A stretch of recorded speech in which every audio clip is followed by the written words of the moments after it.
It's the poor people problem. Well, you big spender. You just be greedy I now. know. I know. So,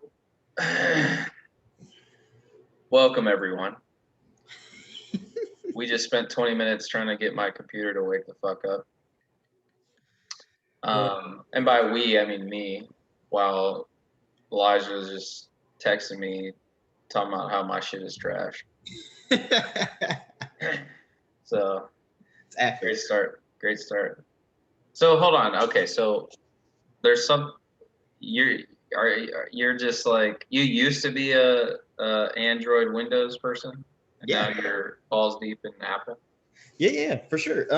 So I think you knew this too. Like my dad owns like a computer repair Yeah, company. Dude, I've been yeah. so that was like all Windows. I'm at the age of 7. I could build an actual computer from scratch. At clients there, know how to fix them, everything. Huge Windows person, and huge Android. Kind of like you were saying at the time. Well, first iPhones came out and it was like only on AT&T, and definitely didn't have AT&T. But Yeah, like yeah. I was poor, so like but an Back Android phone I could go get back like then, I was gonna say they were like Androids was half the price of yeah, they were like Apple. like a tenth. Yeah, Like I um remember I got the Droid one, yeah. and that was like we couldn't we weren't like gonna ball and get like Apple just wasn't we weren't about that. Right. It's like we it was just it kind of felt like Starbucks. Like it was this like exclusive sort of community that you're either in or they don't want you. Right. So Yeah, no, exactly. So yeah, I was, and then I don't know when I finally got an iPhone. I think I bought my first one on eBay. So surprisingly enough, now, even though I had Androids for the longest, I've had I think every Apple iPhone except for obviously the very original one. And I never did the iPhone like color, the iPhone like 5C, yeah, whatever it was. I never did that. yeah, But yeah, dude, and I really do. I just love. I think the biggest thing is the simplicity and the speed of it. Um, and it used to be as well that you couldn't really customize your iPhone as well. yeah. And that's changed a lot since because that used to be the big thing about Android. But yeah, I'm like all Mac, and the phones are like all right, cool, whatever. But Yeah, I definitely think MacBooks, in terms of just like most laptops, actually just run circles around the laptops. I used to have to get like a laptop would like slow down or just like not work, or I have to get a new one like pretty much like every like year or two when I had like really. just a regular laptop. That's But so MacBooks, weird. you know. It's it's annoying because I feel like so I have an HP Uh-huh. and I got this 2 or 3 years ago.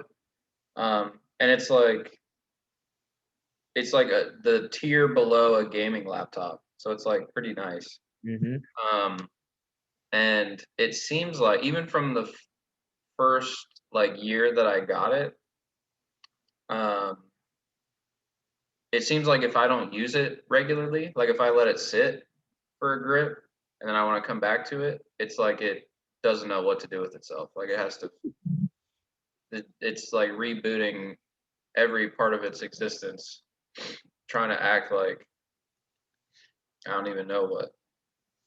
And so that's what I just it's bizarre to me.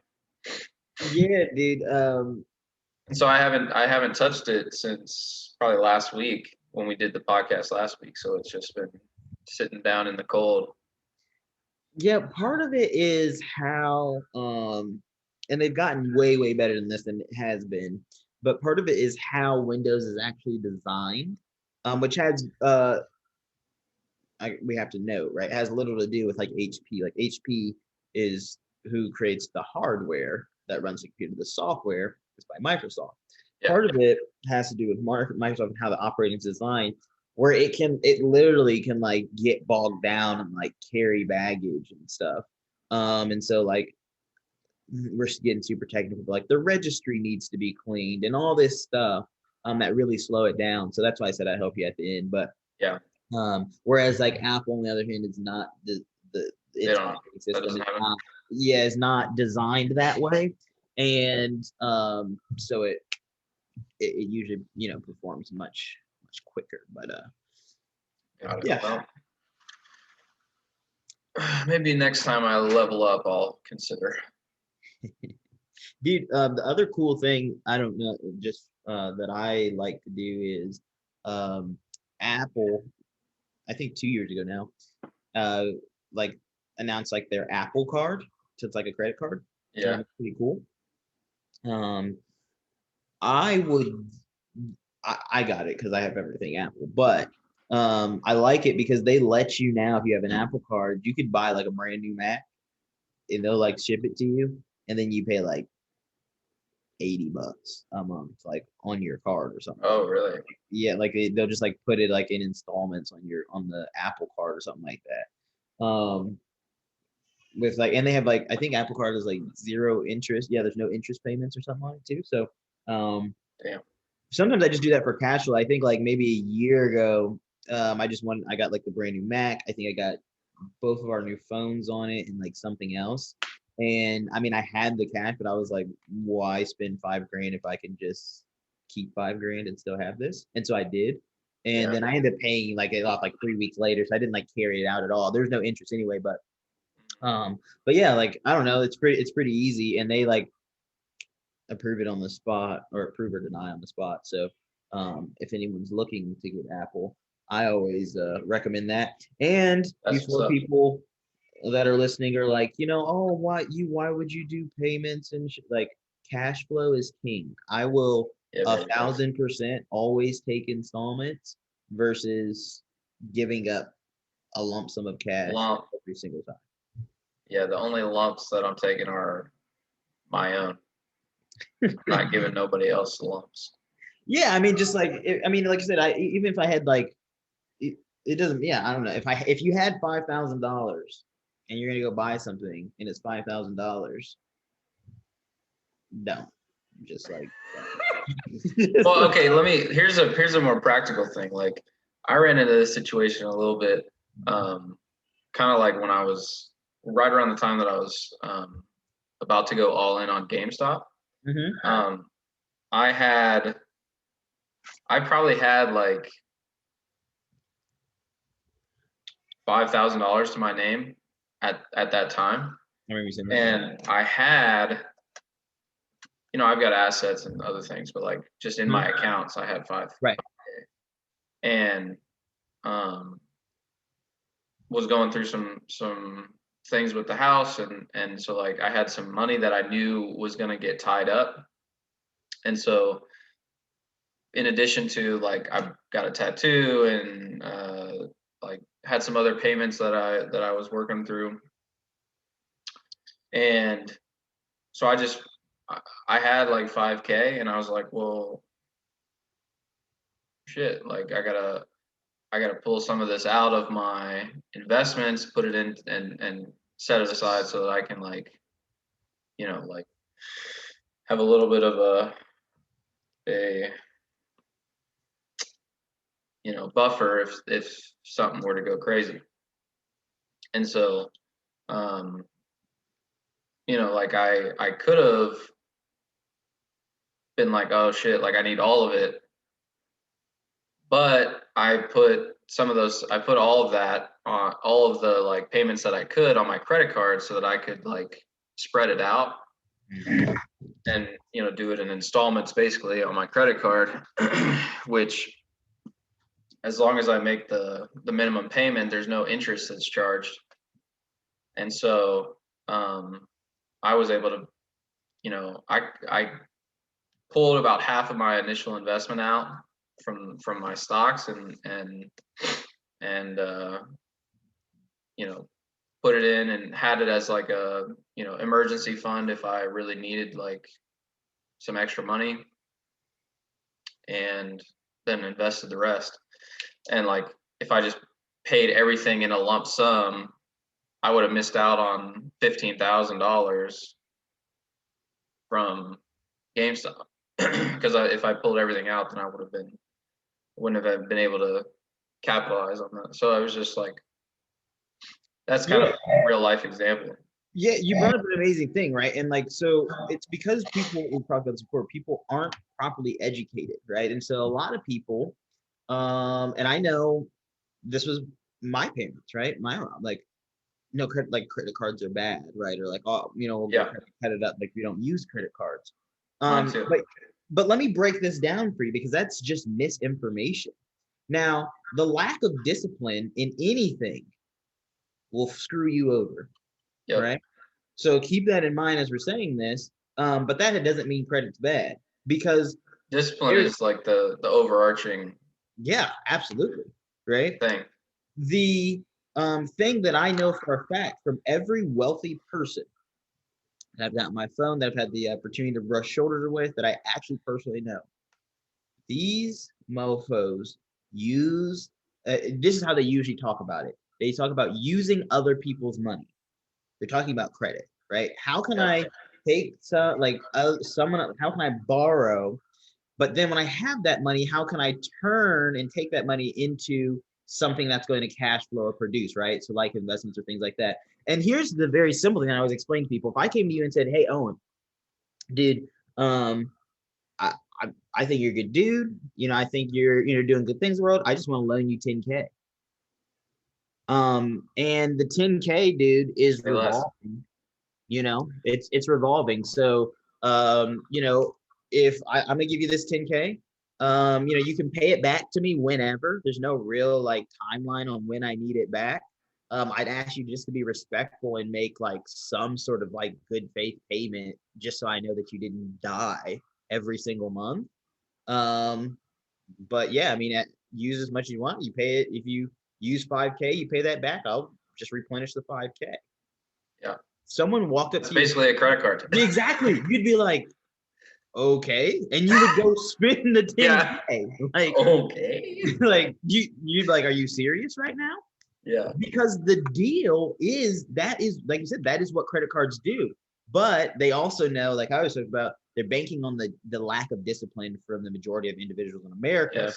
Because you say, why would they do that? Because if they know most people are going to rack it up, can't pay it down or whatever, and are going to make the interest payments, and the interest payments on credit cards like 20, 25, 30, percent. Unbelievable. Yeah, I can't imagine anyone And getting so like trapped in that. now we're making money.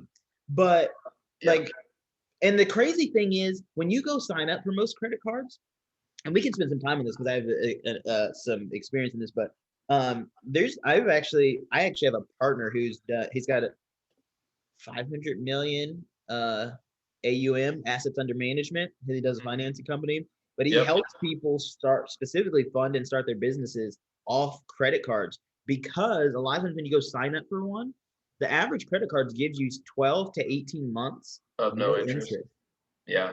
Like, and so he'll do what's called credit stacking. So he'll get you like 5, 6, 7, 10 of like 5, 10. You get up to $100,000 for free, Yeah. like 0% interest. Just me giving you $100,000. There's no better deal than that in the world. Yeah. Now I wouldn't It's take that literally money, free money. right? I wouldn't take that money in. The problem is you want to take that money, you want to go Get a impress people, car or fucking exactly, who don't have stupid anything to shit. do with you. I'm gonna go on a Yeah. shopping spree in this. What, like, take that and dump it into the stock market, or start a Yeah. business, or fund a real estate transaction, which is actually something that a lot of real estate people do. Like, and start cash flowing, and then put that money, like take that money Yeah. back and pay down the thing. But now it's free, and you have something. Here's the cool thing about specifically doing it with credit cards. Like I said, it's revolving. So instead of me going to the bank and getting a traditional loan, and once my 100K is up, it's up. Well, every time I pay this down, I get that same amount back. And so it's like, even after the 0% interest is up, I've got this amount, this backup, this room to grow. Like, oh, I have, like, no, I don't. When I look at it, I don't have just 5,000 in my account. I have $150,000, Yeah. right? Yeah. Now that I can use. And so it's super powerful. It's underutilized, and I wish people would understand it more. And like I said, I always like to defer things like that. Something I taught my wife too. I'm like, I got these credit cards for a reason, man. All my credit cards are Yeah. almost always used up, because if I can defer keep my cash flow here and defer losing cash flow because that keeps me in a bind, I'll happily do that. Like I said, especially if I can make some minimum payment and not have interest on it. Like, Yeah. that, That's the key thing is if it, if there is interest, then you got to kind of like do a little more close analysis and figure out what exactly is best for you. But right. I mean, like a lot of times you can even, if right now money is pretty cheap, like you can And get to low interest. all the cards now, even if you have it, because I don't think I have any cards that are zero interest anymore. But they'll tell Yeah. you the payment that needs to be made to avoid interest. So it's not Yes, like you just can't that's make what mine like is. the bare minimum of like $50. It may say, hey, you need to do 280 if you want to avoid interest on this. Do that. Bet. Like, yeah, like that's cool. Like I Yeah. will keep the balance of the card. Now, where that can hurt you, because that's the other thing that people have been at, like, oh, I don't want to have balances on my card. Like about your credit score. Let me tell you something. Your credit score means not shit. Your credit score is irrelevant outside of this country. Most countries don't even have there's a credit rating system. It's nowhere near as how it's like preyed upon and weighed on here as it is in America. Yeah. It's just another form of oppression. Like your credit score doesn't really matter unless you're going to go borrow money specifically for a house or a car. Yep. Like other than that, it doesn't matter. So at various times of me building my business, actually, matter of fact, when I was bootstrapping my first business, and we took it to $500,000 and sold it, I think my credit score was like 580 that whole time, right? And part of it was simply not because of bad decisions. I don't do late payments or charge off for collections. It was because the utilization, I was using like 99% of the utilization they would give. Yeah. And I would like carry, and I was fine with that because it allowed me to literally bootstrap the business. So I didn't have to go get a loan or like take out cash. And that's what allowed us to cash flow and grow. What do I care for? Oh, my credit score is 600. And when I pay it down, it's like, oh, you had a 100% jump. I'm like, yeah, I don't give a fuck. This score means nothing to me. Yeah. Right. Well, and that's debt is a 4-letter word for a lot of people. I know in my family it was, and like there's good debt and there's bad debt, and I don't want to sound like rich dad, poor dad, but like that's the reality is there's you can use debt as leverage. I mean, like that's what wealthy people do. And so once you start to really understand assets and liabilities, good debt versus bad debt, and leverage, like you become a powerful person. And I mean, like really just simple things can become easy money, and you put yourself in a position to be way more successful. Yeah. So Also a lot of people, like you talked about, they'll put together all these credit cards and then go get a car, go on a shopping spree, do X, Y, and Z, go, take a trip to somewhere. Like you gotta tighten up your lifestyle before you start trying to boss up and doing that sort of thing. Like that is I think maybe general rule, using credit for non like wealth building activities is probably foolish. yeah, I think it's great for you talked about good debt and bad debt, right? So I just want to simplify that for everyone. Because how do I know if it's not if it's not growing your money, it's bad debt, right? Yep. So Um, that would be a liability. right, exactly. Like that's bad debt. Like for instance, like you said, you go buy a car or something like that. Like those things only go down in value. It's never gonna be worth more tomorrow than it is today. Like that gets bad, right? Yep. It's not good debt. Good debt is anything that I take that, it's what you do with the money too. I take that money but then I used it to grow or buy this, right? And so now I have this asset, and if it can produce cash flow as well, like that's even better, right? That's like the best of both worlds there. And now that's good Yeah. quote debt. So like I And said, here, starting a business with that money could be good debt because now you're creating income off the debt that you have. Yeah. And so here's I think probably one of the simplest examples is with real estate. Let's say you buy a home for whatever, let's say 200,000, and your monthly payment is $1,000 a month. Okay. So that's technically a liability because that's you owe that. Right. Right. But if you rent it out, let's say you rent the home out that you purchased for, we'll be generous and say 1,500 a month. You're covering the debt that you owe, which is 1,000, and profiting 500. So in that whole process, and you have to, it gets deeper. You have to calculate whatever your initial investment was, in addition to what you're profiting monthly, right? So you get that 500 cash flow, but you also, you have to put a down payment on the home before you can get into that other stuff. So that there's you can Google, like there's 50 different calculations and different things you can do. I like Bigger Pockets is one that I use, biggerpockets.com. I think they're a good resource. They have like a calculator where you can do all of this calculation and figure out like, oh, I can cash flow, 1,400 if I, you know, bought a $200,000 house, put down 20,000, and then, I'm getting 1,500. My monthly payment's 1,000. Boom, I'm getting $400 a month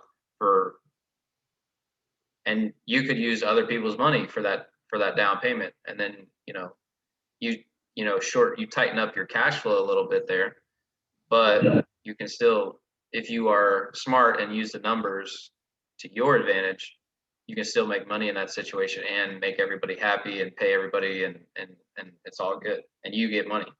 You being creative with it. And even if you like another thing, like, because that's a great, obviously, like I said, cash flowing is like a bonus. Let's just say you just cover the expense. Yeah, that's one asset. Like you now basically have a house for free. Exactly. Yeah. I'm doing a similar thing right now where like I'm living for free, and I have a job which gives me money in addition to investments, in addition to being a realtor. Like I'm, it's coming in all kind of ways. Yeah, and so here's the other thing that I always think for people too, because you may think, well, I don't have a business and all these things. Just like you got 2 feet in a heartbeat, right? So you can do this on a very simple scale. Yeah. If I want to do or I buy something, like for instance, you want to go get a new car, for instance. Let's just, because everyone buys cars. And let's say you want to get you a nice car and the payment's $400 or $500 a month. So you say, oh, don't do that. And you say you just got a regular job, whatever you do. Cool. Go ahead and get that car if you want. But then you need to have an income producing activity that produces an extra $500 a month outside of what you're already making, so that doesn't matter, right? Yep. If you can't get more from your job and you're not, let's say starting business, like whether you need to babysit, you need to like go clean some windows, like I don't care what it is, but make the 500. Yeah.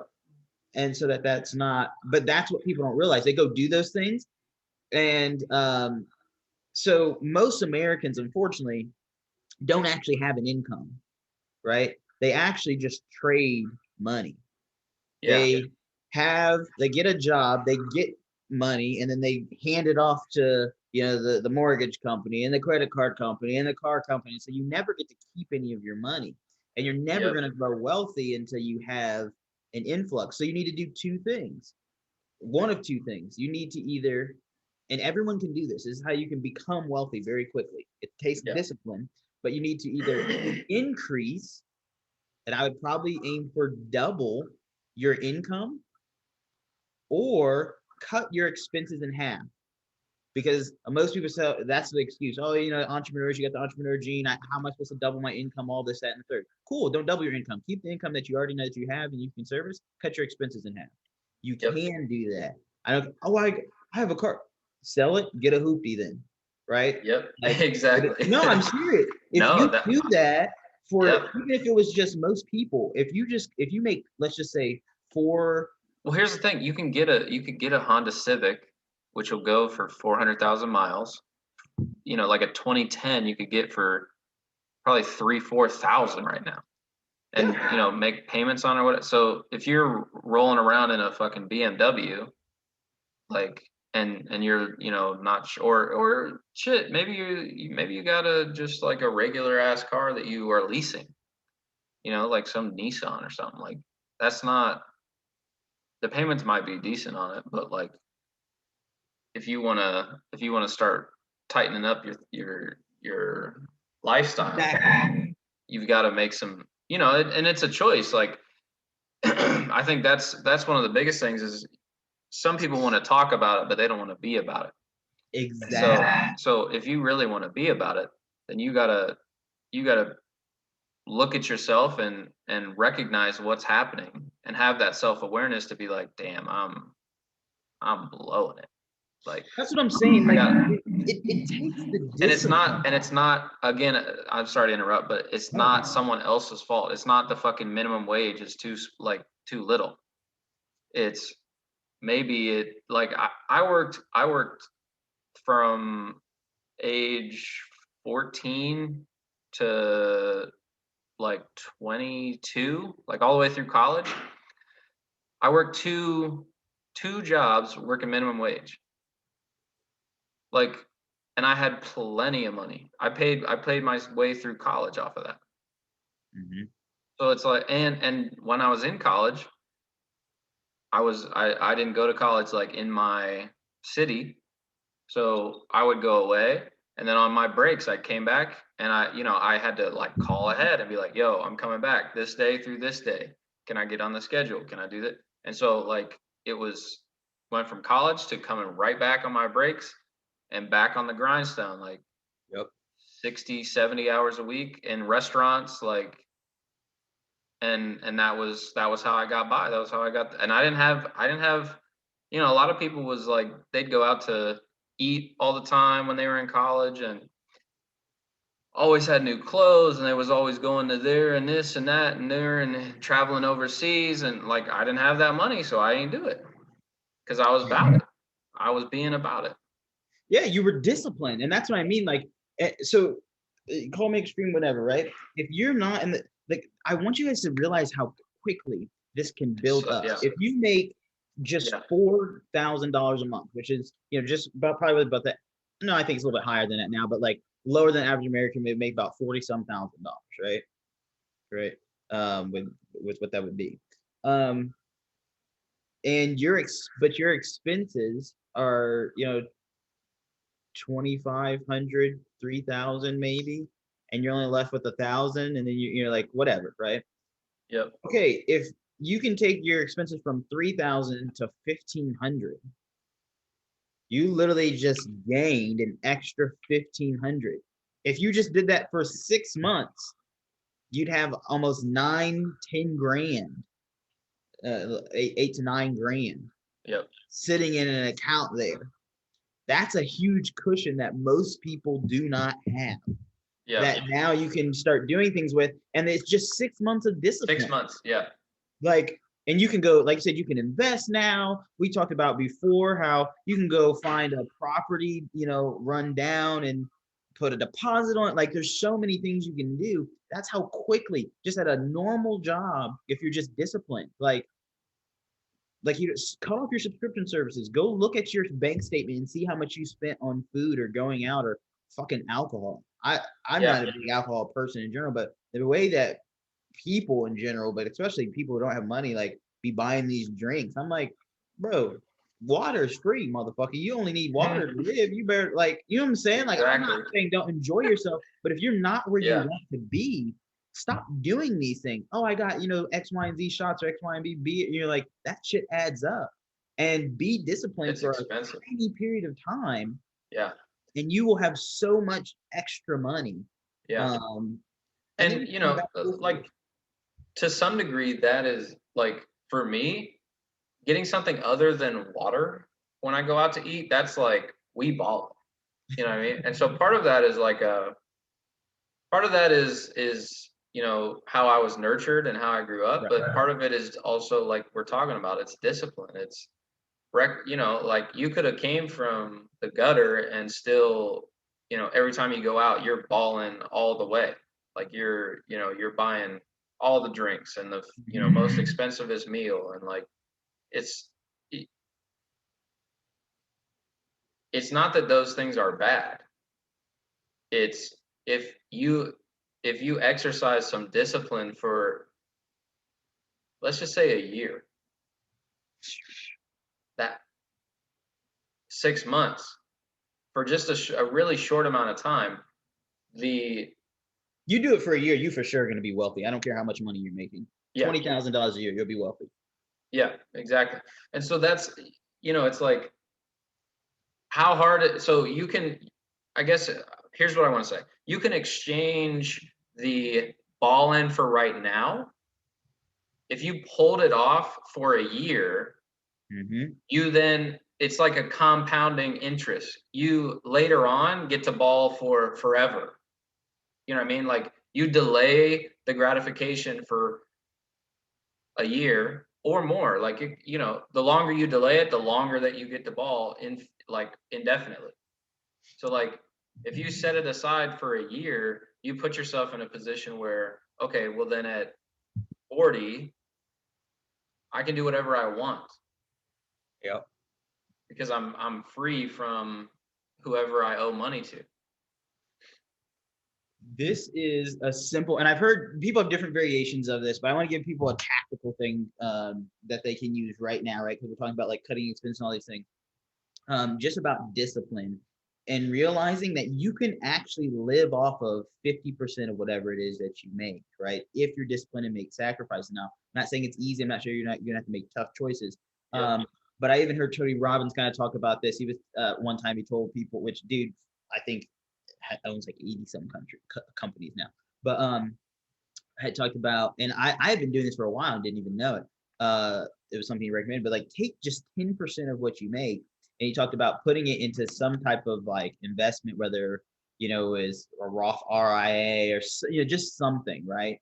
You don't have to become, some stock trader, but this is what I always challenge people to do. So for me, I have, you can just use a can or an envelope system if you want. So if you get a $500 check, you look at that check, you deposit it, and you think you have $500. Still to this day, when I get money, I may get $5,000 from a client. I look at that and I only have $2,500 because this is what I do, right? I take 10% of it, and 10% of it is immediately going to go into your first envelope or can should be your finish free can or envelope. This essentially is something that doesn't get touched. So it's actually a great thing for if you want to use like some type of passive stock investments or something like that, it's I'm not touching it like a Roth. So it's just going to sit there and make money, right? The idea is to never touch that can. The only thing you'll ever use it for is to buy income producing assets. So like you're talking about, like for you, you're going to put money over there. You look up and it's like, oh, hey, I'm going to pull this money out to buy a new real estate, a house or something. Or if I were to buy an actual business. But other than that, I'm not going to touch it, right? The second thing, envelope or can, that the other 10% goes to. So in this case, let's just say if we're doing $500, it'd be 50 to the investment, to the don't touch, 50 to the educate yourself can or envelope. So this is like, if you want to take certifications or buy books or seminars or courses, you would just set some money aside there, right? The third one is going to be save for what I want envelope or can. So if you're trying to, get a house or a new car, or we need a new this, just a necessity is what I would, that's what I usually do. But you can literally do whatever you want. If you just want to save for something, I want those new shoes or whatever. Cool. Put money aside. I'm saving for a Tesla. Right, exactly. Like it doesn't have to be, oh, this is my great, like, I'm not saying don't have wants in your life, but put aside away, right? That's 50, 50, 50, right? That's just 3. Then put another envelope or can, and I call it your have fun can. So when I'm going out to eat, if I want to meet up with friends, we want to go to the movies or whatever, I'm paying for those things. That envelope, that account lets me know and dictate whether we can go to Ruth's Chris or we're going to Wendy's, right? And I do both, right? And there's certain times maybe do like where I'm like, we not going. I'm trying to get a baconator, boy. Right, exactly. You know what I'm saying? Like we going to Wendy's. Like that's cool.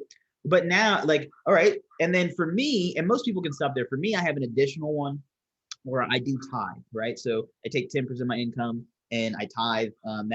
It goes to my local church or the church I attend. It's not local typically, but some people use it just as charity to give back to the things that they want. That's great. I do believe, and we won't get on this call, I do believe that you should have that can.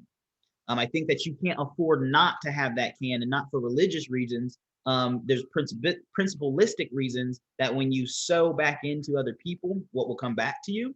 And it also changes your focus on money, but you don't have to have that can. So you just have 4. So now the rest of the money goes into the last envelope or can, and it's the pay my bills can. And that's where the rest of your check sits, and you should be paying for your car payment, your rent, your everything. And that's how you start using money. But as soon as you get that money, it has to go out into all those cans. So you only see, and I'm left. And if I'm $400 short on rent, well, in reality, I'm not, right? Because I have all this money here. And an undisciplined person would pull it so I can make rent. But that's what we were talking about earlier. And that's why I use like credit cards. I would leave that money there in all those cans. And if I was $400 short, I would go find someone that I could do or service something for, cut grass to make up the difference and sacrifice or cut back on an expense or whatever's necessary so that I can make ends meet on that. Because and that's probably the easiest one. To cut back is easier than to now. So like if you really are getting after it, like by all means, go like find something that makes you an extra. Like I know a ton of people that work at Kroger, or like at the gas station, like 3-4 times a week for it's like 4 hours, maybe 6 hours, and that's easy $400 right there. Exactly. So that's what I'm saying. Like if you want to do this thing, and I always tell people, guys, one of the I'm totally fine with that. I love the hustle. I always tell people though, the most important and easiest thing you can do is services. Like and again, cutting grass, and you don't have to be like, literally go to Target, get a plastic bucket for $4.99, get a squeegee. Yep. And just start, and you don't have to like get it. Sorry, finish. I'm jumping. No, you're right. Just put fucking some water go in clean that some shit windows, and start cleaning people's fucking windows. And they'll be like, "What the hell are you doing?" Yes, don't ask them sales pitch, nothing. Just start doing going up to businesses in the retail. Like, what the fuck, dude? At my gym that I had, we was in a retail location.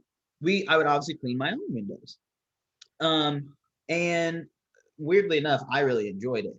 And so it's a satisfying when you get it, when you're real good at it.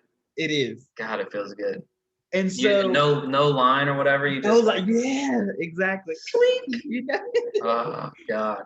And someone, one of the business owners, she was like, "Oh, would you do mine?"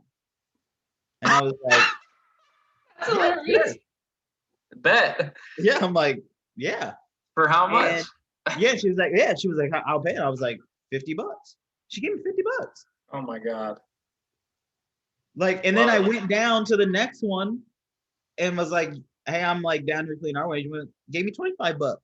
That's $75. It took me these are tiny stores, little store for 20 minutes. Yeah. You almost made 100 extra bucks. Like I said, you don't got a sales pitch in 20 minutes. People shit. Start and then come in "Hey, they're gonna be like, what the fuck?" There's all types of psychology behind this, but because you did something, they're going to feel internally indebted to you anyway, and they'll just, "How much I owe you?" "Oh, here," and in the same amount of time that you would spend the 4, 6, 8 whatever hours at Kroger making 8 whatever, and then the tax on it, you could make $100 on 3.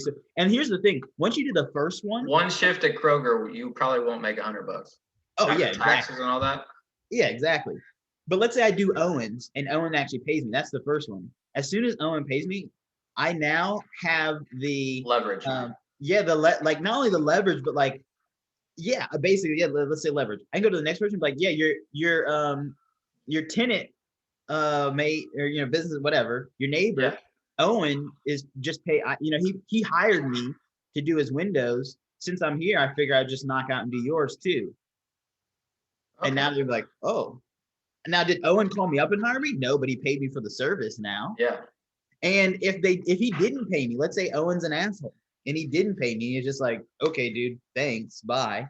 Cool. Yeah. I'll still go to the next one and be like, hey, I was just over here cleaning your neighbor Owen's window Yeah. for him and wanted to offer to do yours. And that person went, oh, cool, because they don't have any recognition of Yeah. what They we don't know. had. Like, oh yeah, like okay, cool. What's it charge? Like, 25, 50 bucks. Like, you could do that in half an hour and walk away with like 200. Like on those in Columbus, we got all these tiny little like shopping strips. Yeah. Little Like retail like 250, strip mall 300, things. 500 for half an hour. But like, Yeah. where's your money? Yeah. But people don't want people, bro. I think homelessness is definitely a problem. I think it's something that needs to be addressed, but people are also not about that life. I tell my wife this every time. I'm like, God, open my eyes if I do not understand how you can be homeless. At some point, I understand situations happen, and I get Yeah. that you may not physically have a home, but I'm not sleep because like what I usually always say is like, no, at some point your pride got in the way and you said, I'm not willing to do this or I'm above this in order to get this in exchange. I'm not above going to McDonald's if necessary. I'm not above scraping window gum off window. Like if I Yep. need a certain amount, I will go and find it. I'm not above it. I don't care. Like, will you have some feelings, man? Maybe hurt your ego for a second? Yes. But it's better than me being without. Yes. Right. And homelessness is I think too often it's boiled down into a money problem. Homelessness is damn near everything but a money problem. For a lot of people, it's a drug problem where if you get money, you're in trouble again. Discipline problem because right, that's what the drugs would do. If you're high off something, you can't be functioning with any type of discipline to save or steward or do well with your money or show up to work, or if you were in a position to go do what we just talked about and figure out what do I need to go do to help close the gap. Yeah. And there's that I can go down the list. I mean, it's money, it's drugs, it's mental health, it's like childhood and experienced trauma that you've had. It's sometimes it's IQ. Like, yeah, did you I don't know if you know this, and the listeners probably don't, but the military doesn't accept any person that has below I think an 83 IQ, which is like I didn't know the number, but I remember hearing that. So just it's been a while since I read this study, but I'm pretty sure 83 and below IQ makes up about like 10-12% of our entire population in the United And they States. don't take anyone higher than a 93, by the way. I'm sorry, I'm just fucking. I love our troops. Yeah. So they don't. So about 10 to 12% of the population is just straight up not intelligent enough. And I use that like it is an intelligence test. Like they are not intelligent enough for any productive use in the military. Now, to think about that, like the military needs bodies and functioning people more than anyone in like it's not they need people, right? So the fact that they have determined that there's this set IQ number where below that you cannot do anything productive for us in the military whatsoever. And that makes up like 10-12% of the population. That right there is it's sad, right? And how many things just as many things tie into your IQ as it does, you're homeless if you are homeless. Like there's probably, maybe you probably grew up poor. like we've discussed before, like if you're in survival mode, your brain, you actually get dumber. Your IQ goes down. So like, you know, there's a lot of things that influence these situations, and you have to be cognizant of that. But the reality is what it is. And we have then, we as humans we adapt. Like that's what we do. So like we got to figure it out. And so the military determines that. It's like, so 1 out of every 10 people is that way. Homelessness is like 5% or something. Yeah, I have no idea. It's like, it's not massive, right? It's not a huge number, but like it's growing, and there's reasons for that. But like to think that 1 out of every 10 people is not productive enough to be in the military, like I think we're doing pretty well considering that. You know what I mean? Like the homeless population is terrible, and like has, there's a lot of help that needs to be done there. But like you said, how much of that is that individual's choices? And here's what I always think too, is because like, and when I say homeless, like, and because this gets thrown around a lot, like you'll hear a lot of time people in success stories talk about how they were homeless, and what they actually usually mean is that they just didn't literally have a home that they own. I'm talking about, which is fine, and I'm talking about on the street. And I don't, and to me, when I'm talking about on the street, because, and like I said, this is why I know it's not a money issue, is because me and Owen know each other from way back. We've been closer, obviously, way back. There was kind of the time we were college and stuff. We weren't as close, and recently in the last year, we've gotten closer again. But at any point in time, especially in that window where we weren't really like, nothing happened between us, by the way. It's just like, we weren't, hanging out. If you had been like, hey man, I need to come crack, like, can you help me out? I wouldn't have been like, no, screw you, go be home, right? Yeah. Unless he has shown me a pattern of mistrust where he's screwed me over time and time again. So that's what I always look at. It's like, there's no way that this, especially an adult human being, has been on the planet for X amount of years and doesn't have some sort of connection or people that would allow you to stay somewhere, unless your pride got in the way, or like you said, because you're on drugs or something like that, you're putting other people in danger. And so for me, like I said, people look at it, it's like, oh, it's because of, people will use that. Oh, it's because, see, no one makes enough money here just because of the minimum wage. No, that person has a discipline problem.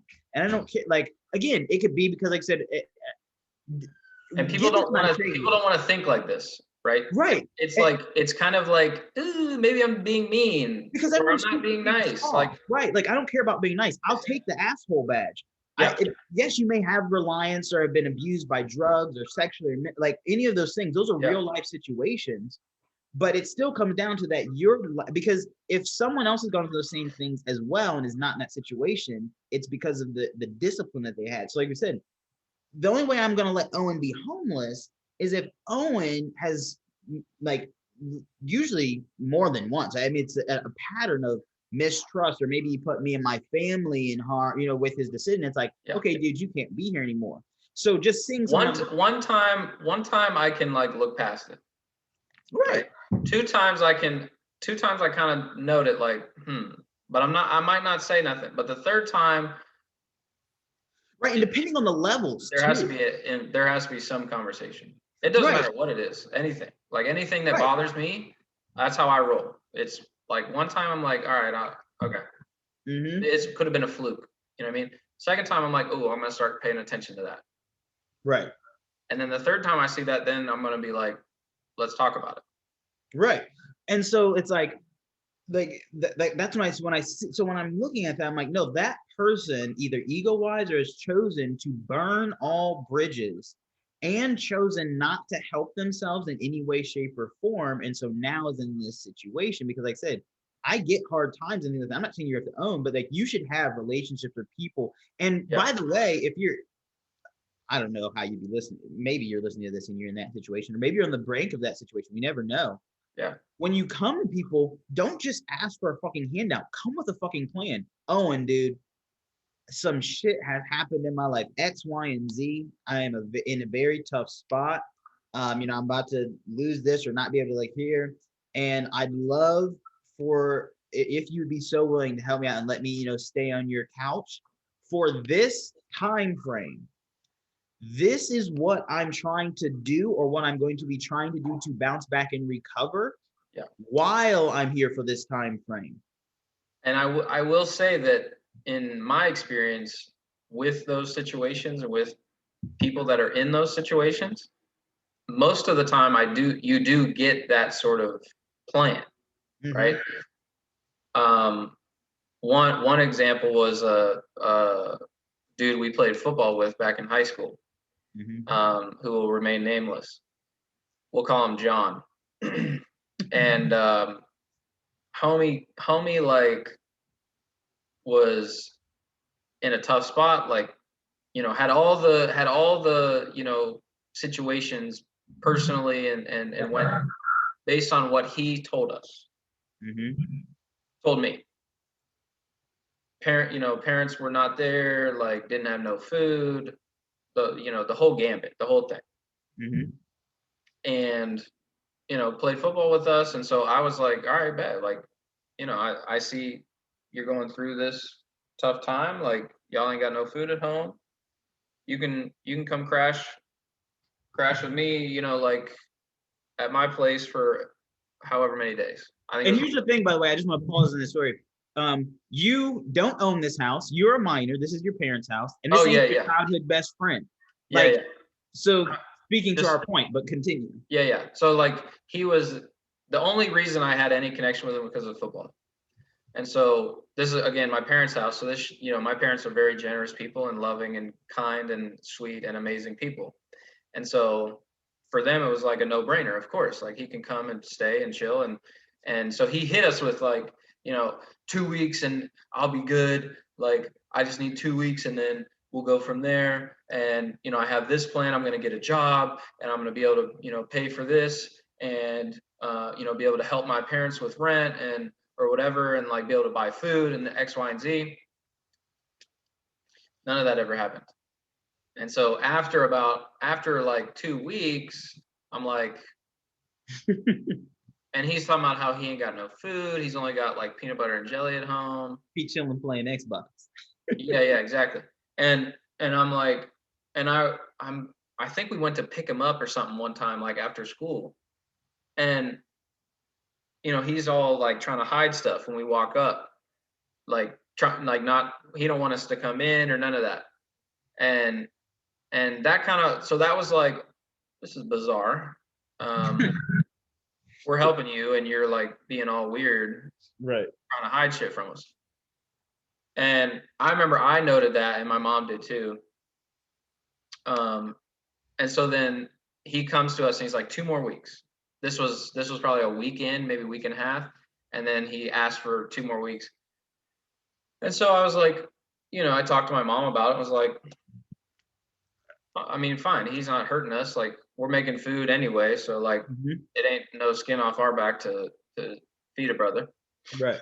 And so, also this dude is like overweight. John is pretty overweight. Like, definitely overweight.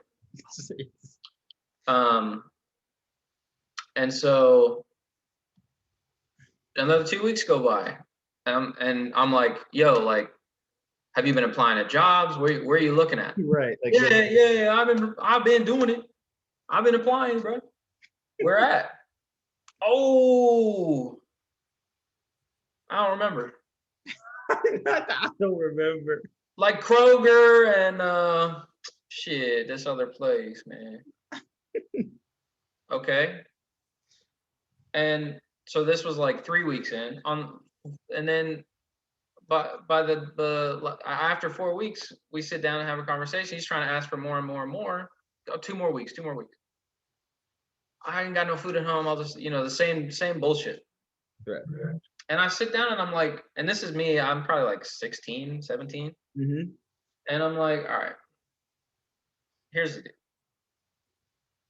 John, your ass has been lying to my face talking about what you got, this, that, and the third.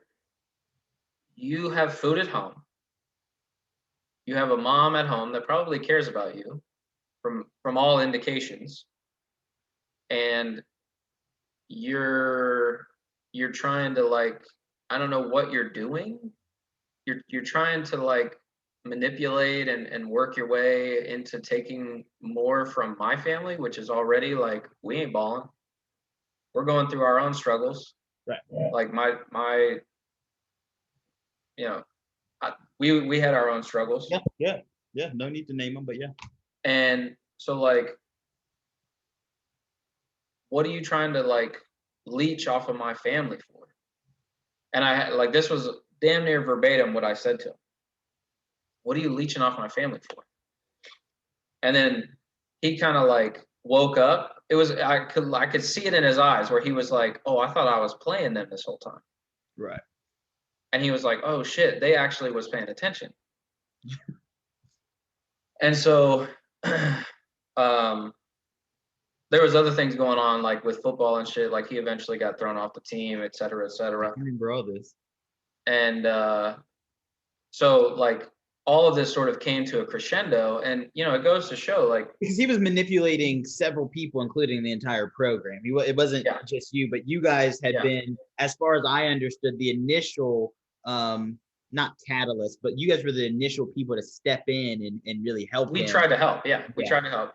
And you know, like, we didn't give him like $1,000 or nothing. It was just like, you could sleep here and you could have some food. And we had heard some things from the football team that he was like, his mom was trying to reach out, like trying to figure out where the hell he was. And we're like, this is, and he kept saying that there was like abuse and et cetera, X, Y, and Z. I'm like, bro, you're like 3 times the size of your mom. I don't know what kind of abuse you're talking about. So like, I don't get it. It ain't adding up. So like, what's going on? And you know, it really was like when I pointed all that shit out and I saw his eyes kind of like widen up, like, oh fuck, he figured it out. That from that point forward, it was like, oh bro, we're done. You're gone. Right. So go head back to your mom's house where you supposedly eating peanut butter and jelly, getting abused. You got to figure that shit out on your own. Mm-hmm. And again, at the same time, and it's interesting and it's sort of cool to point out. Not cool. It is indicative of the nature of reality to point out how, as these lies and the manipulation and the way that he was sort of playing with reality and other people that are in his reality, he was like bending that and pulling that and pushing it around, and it all sort of snapped back on his ass. Got thrown off the team, got, you know, wasn't able to chill at my house no more, like lost what could have been a friend. Mm-hmm. He lost that. And dude, here's something I wanted to add to that I think is important, is that, let's say all of everything that he said was true. This still goes back to that person, because the fact that his inability or unwillingness to share and be honest and open for someone who is trying to help him, like I said, the mistrust, the bridge is burned then. You know what I'm saying? Like, even if, like, because, there are people that have like these real issues and things that, like, but you've burned it now, so you have to go. Like, you know what I'm saying? Like, that's what I mean. It's like, exactly. That was my point, is to try to, that's a real life example that I went through of how like this person had a friend, had a person, had a bridge, and just like for no reason really. From like, someone that he didn't know from Fred. Like, humans want to help each other. Like, that's what I mean when I'm just like, you just because the kid's on your football, it's like, he ain't your friend. Like, I ain't know him at all. Like, that's amazing. Like, that you guys would be willing to do that. And I think most humans would, right? And then like, for you to betray that, it's like, you gotta go. Yeah. Exactly. It's ridiculous. Yeah. So that was but that goes to show, I mean, I guess I like to think about the nature of reality, right? And I think that like a lot of religious texts try to um, shine light on how things work in this world. And I think Jesus did that a lot. Like, Mm-hmm. I think a lot of people try to like read too much into it, try to get too deep into it when it's really just like, like um I think that, and this story kind of touches on it. It's better to tell the truth and see what happens than to lie and try to create your own outcome. Mm. Because there's too many factors that you can't control. So like one of the messages that from the Bible, and then just from life, other religious texts and life in general, you're better off telling the truth, and just whatever happens. You can bob and weave and go. And like Mark Twain has a quote, I think it's Mark Twain, something like, the good thing about telling the truth is you don't have to remember what you said. Mm-hmm. I think it was Mark Twain. But that's like, that is a modern day, like, sentence about what, a lot of religious texts have said for thousands of years. If you it seems like if you lie and you try to manipulate reality, your reality, at some point it comes back to fuck you up. Yeah. So you're better off to just keep it a stack. If and that applies to all of this, right? If you're 10,000, 50,000, 100,000 in debt, and you make 2,000 a month, like, you got to own that shit, and you got to figure it out. Like, you have debt. Okay, great. You have student loans. All right. You've got a certain payment. Like, you know what you need to do. You got to finesse your lifestyle. You got to tighten shit up. And you're going to have to make sacrifices for maybe a long time, maybe 10 years. Mm-hmm. But if you want a lifestyle that's worth living, then like, it's worth that. What else are you going to do? Just be miserable and like, Dude, I'm so glad you said that, because I think I know behind successful people that they'll sometimes express it different ways, but that's the trait, right? And that's for me. Like, I've been through so many, as everyone has, right? I don't think it's any more than anyone else, but like so many just different things, personally, business wise, just like fat L's. yeah, And things that people say, well, I don't, or that's why I wouldn't do this, or how. And it's like, what is the alternative? I always ask you, like, what's the alternative? yeah. Like, you already are taking the L. It can only get worse. Like, so just like You're already like taking the it L. or it can't get worse. Like, the Yeah. only thing that can happen is for it to like improve in the slightest. And like you said, what, like, isn't that worth, like, I mean, just the slightest improvement? I'm not saying you're gonna be fucking Yeah. Bezos and own an island, but like, like, isn't that worth it? Like, Yeah. your shit already, your life already fucking sucks. Yeah. Like, Well, and I think about that with a lot of people that are close to me. Like,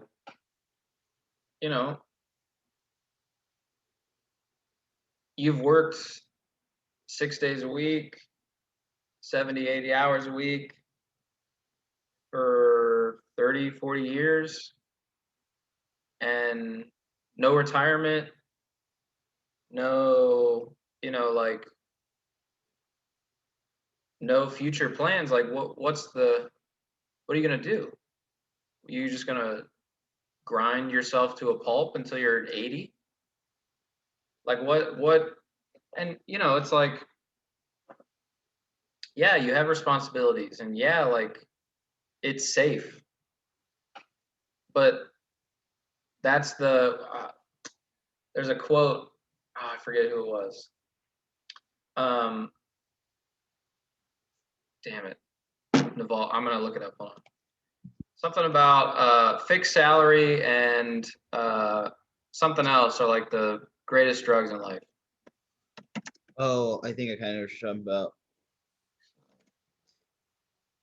I'll let you look it up, and then there's something I want to add to that, because it's so true what you're touching on. I guess I'll add it while you're looking at it. Yeah, Like, keep talking. like, so like you were saying, like, so you're doing this, you don't have it. Like, take a gamble, right? Like, people think like, oh, that's safe, you're actually in the most vulnerable position that you can ever be in life if you are in that position. Now, and I'm not saying everyone needs to do their own thing, but you have to understand your reality. You're not safe because you work for someone else and you show up and work 60, 70, 80 hours. Yeah. Because we've seen time and time again, sometimes just from economic, like in Yeah. 2009, or viruses, or just they decide, or that company goes under for like, Yep. you're not safe. Like you have no control. You're Yeah. at If the your most ass was the risk. fucking, general manager of Blockbuster, oops. Right. Like, oops. And I got the quote here. It's from Nassim Taleb, Mm. who's a great, great author. All right. So the three most harmful addictions are heroin, carbohydrates, and a monthly salary. Mm. Because it's it's just like, I don't know, like the rush of like, oh my God, I got paid on Friday. Well, someone told me it like this, right? That yeah, the it's I agree with that. Like the next highest drug is a job, right? And it's called a job because it's called just over broke. That's the play. No, it is, right? If you look at why most, it doesn't matter what Yeah. income level. Why are 80+% of Americans living? Because it's, oh, you woke up a little bit. Okay, we'll give you 90,000. But we're just giving you enough just over broke for you to feel like a little bit of air, so you have to keep coming back. That's the play, right? Like it's the addiction where you're like, all right, well, like because to tell an infinitely powerful being, which is what all human beings are, that have complete dominion over this planet, that you're going to give me a third or more of your day just doing this same redundant task, and I'm going to decide what that's worth. And You it's, have to dupe you don't somebody. even, in my experience, working those corporate shit jobs, you spend, you're there for 9 hours usually. It's not 9 to 5, it's 8 to 5, but you get an hour lunch. Right. In addition to that, the actual work that you do throughout the day, you probably have like 2 to 3 hours of actual productive work. The rest Yes, is, that's actually a study that in the work week, only yes, it's only 2 to 3 hours max in a 8 to 9 hour that is actually done. That's tons of studies doing that. Yes, that's a fact. yeah. Yeah. I knew that, but also my own experience. I know for a fact my ass was sitting around on my phone watching YouTube. Like I spent most of the time. I learned. I probably got like another full 4 years of my bachelor's degree just from listening to books while I was sitting around doing nothing at my corporate bullshit jobs for 2 years. Right. Like I listened to probably 100 books on wealth building and success, and like I got like a crash course and all of it. And hey, I used YouTube. Right. I didn't have Audible. Like Right. now I do have Audible, which I love, but like I was just getting stuff off of YouTube. Like people post whole books on YouTube, and I just listen to them. Mhm. So yeah, you really don't. I believe that. I feel like I read that somewhere, but yeah, it just from my own experience, you truly don't. And I hope that like with COVID and like everyone coming out of office buildings and everyone's sort of working at home, I hope that that becomes more of like more recognized and maybe more accounted for. Like you're still going to have to be on the clock, right? Slaving away, but it's maybe a little bit better for people to be at their home, and like you can, one, you just cut out a commute, which is great, but then Mhm. you also like you're comfortable, you have your space, you're able to, you're not like, you're not off to prison every morning for 9 hours a day. Right. So like I hope that that's something that continues, but like for those people that, because I believe that there are some people that are like built or like can fit into that corporate setting and be successful, like what I mean, like everybody's got their place. And so like it's no hate on people that want to climb the corporate ladder and like love that and want to do it, and whatever industry you're in, great, like go do that. But all of this stuff can be added in addition to what you do at your job that you hopefully love, Well, or yeah, if it's just something that you fucking slave away for, whatever. right. To go back to what you were actually starting when you brought this up, right? You were saying the people close to you. So it's like you 30, 20, 30 Yeah. years, you're 60, 70, 80 hours. And that's what, like, what's the alternative? Like, you might as well, right? I'm not saying that you don't love what you do. My point is, you have nothing to, like, you're going to die, like you said, grinding, and you don't have, like, so you might as And well. that if the market crashes like it did in 2008, your 401k gone. Right. So, and so that's don't my be thing. counting on that. Like you said, it doesn't mean you have to start your thing. That's not what I'm saying at all. I don't believe that. I take the other side. I don't think most people can. I think it's becoming really fancy right now. I don't think people realize how hard it is to build your own thing and to run it and have the discipline, and then maybe to build a team. Like, it's very difficult. Yeah. But if you're in that situation, you're saying, like, take the gamble. Like, stop, quote unquote, playing it safe. You got this house that you're just about paid off. Sell that shit. Take the money from it and say, go to some people, go to Owen and say, dude, you're doing X, Y, and Z. Help, I got this money. And it's a gamble, dude. We're gonna live in this smaller thing. But like, I don't like, that's what I'm saying. What is the alternative? You don't, so you're just gonna, yep, I grinded my way and I'm just gonna grind away into this. And people do this in this house that I've had for X amount of years. I can't upgrade it or do the changes because I don't have enough money. Like, but it's my house. That's what they sold me on. And like, you're just grinding yourself to death. You might as well take you have not, like, that's a horrible demand. You have nothing else to lose. You might as well make the sacrifice, have the discipline. And if you can't build it, go to someone and just say, hey, take that, like, turn it into something for me so you have some cushion. Yeah. Well, and the reality is that most people aren't afraid of their failures. They're afraid of their successes. So you're more scared of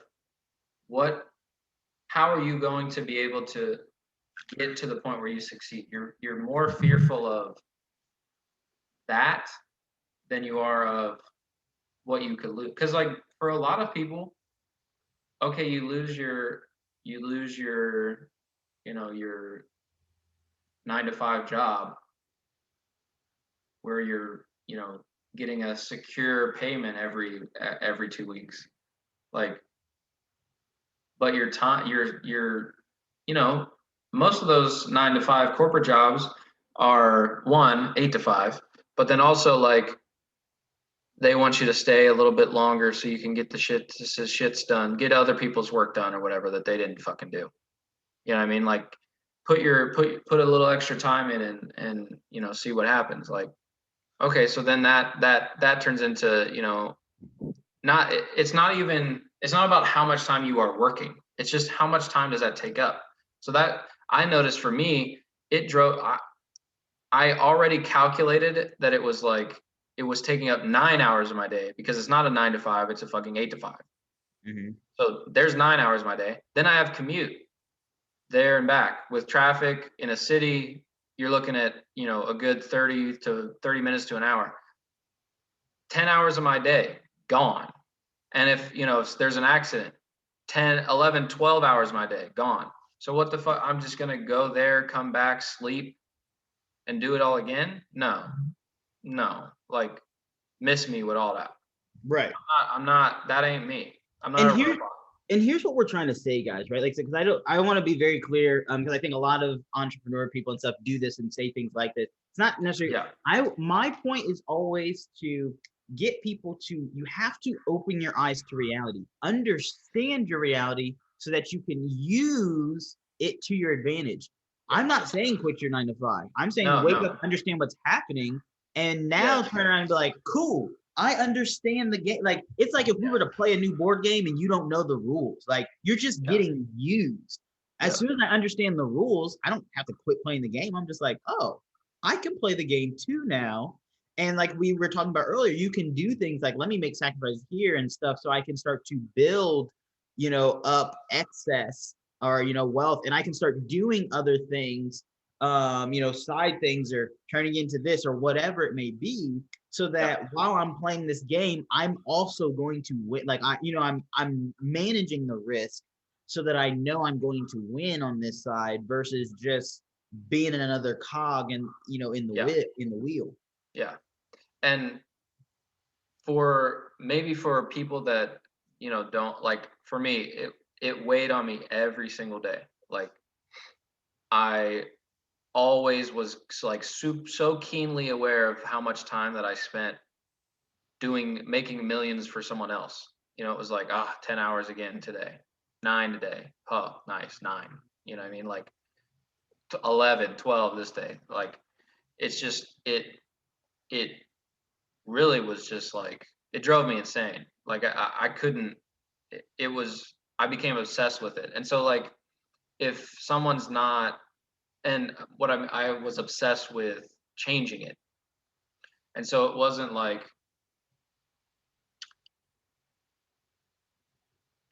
it was a difficult like time. It was a difficult, 2 years, but like, I worked and like did things on the side to put myself in a position where I didn't have to continue that. And it took, like 2 years of being miserable was like not it, but I'm here now and better than ever, and went through some shit too. Like, Exactly. And like I said, there's just too many resources. Like I said, it's not about starting a business, guys. Like even if you were yeah, still working there to this day, even if you worked there for 25 years, that's what I want people to understand.